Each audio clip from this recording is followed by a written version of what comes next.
Nileteni Gwajima.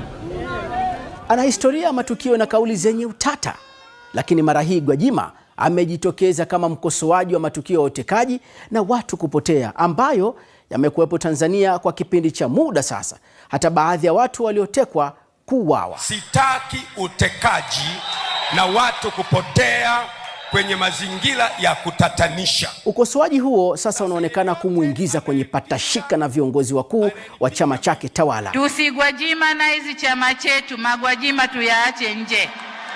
Lakini kwanza tuanze na safari yake ya kuingia CCM. Mimi si mwanasiasa, mimi ni mtumishi wa Bwana. Askofu Gwajima hakuwa mwanasiasa mwenye umaarufu katika siasa za chama hicho kabla ya mwaka 2020.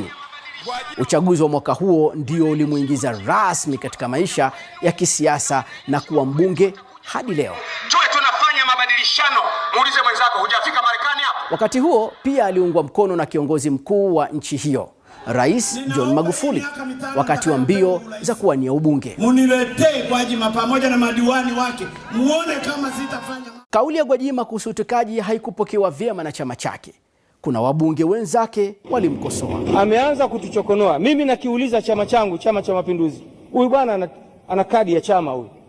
Hivi basi tukae tu na mtu kama huyu ambaye anatusumbua? Haikuishia hapo, kwani pia mwenyekiti wa CCM ambaye pia ana kofia ya urais wa Tanzania, Samia Suluhu Hassan, wakati akifunga mkutano mkuu maalum wa CCM Dodoma, alisema kuna mtu aliimba, mcheza ngoma si yake lazima ataharibu.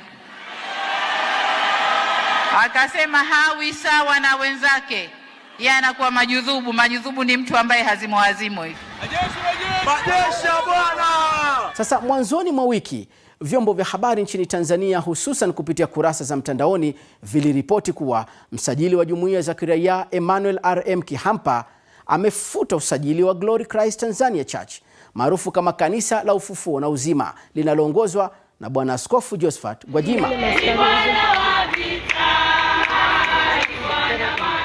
Sasa katika barua yake kwa Askofu Gwajima, Bwana Kihampa alisema uamuzi huo umefikiwa baada ya Askofu Gwajima kuonekana akitoa mahubiri yenye mwelekeo wa kisiasa kupitia mimbari ya kanisa hilo, akieleza kuwa na nia ya kuichonganisha serikali na wananchi. Kufunga kanisa la Mungu duniani.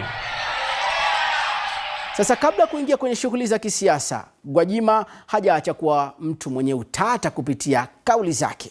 Mwanaharakati maarufu nchini Tanzania, Fatma Karume, ameonya wiki hii kupitia X, zamani Twitter, ya kwamba Gwajima haaminiki katika kutetea haki, akikumbushia kauli ya askofu huyo ya kusaka kubadilisha misikiti kuwa Sunday schools, huku uchaguzi wa Oktoba mwaka 2025